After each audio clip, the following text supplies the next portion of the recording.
الحمد لله على الذات عظيم الصفات سميع الصفات جميل الشان جميل القديرات عن الذكر وطاعة الامر جميل القرآن بخيل الاستغاثة عن الوسيل حلم تفسير الغفران جميل الثناء والإسعاف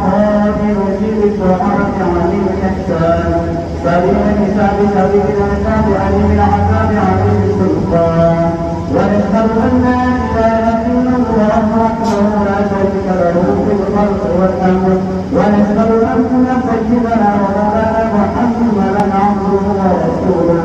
المبعوث إلى الأسود والأحمر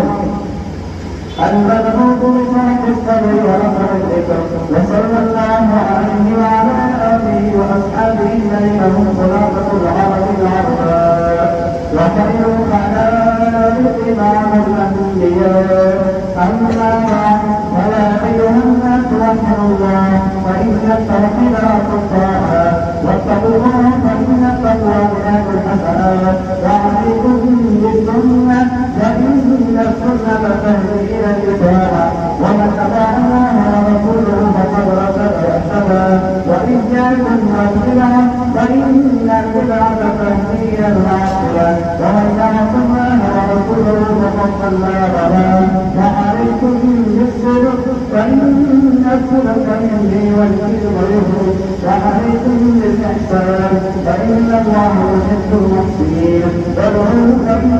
ربكم مجيب الداعين واستغفروه يخرجكم بأموال وبنين أعوذ بالله من الشيطان الرجيم وقال ربكم ادعوني أستجب لكم إن الذين يستكبرون عن عبادتي سيدخلون جهنم داخلين بارك الله لكم في القرآن العظيم ونفعنا وإياكم بالآيات والذكر الحكيم أستغفر الله لي ولكم ولسائر المسلمين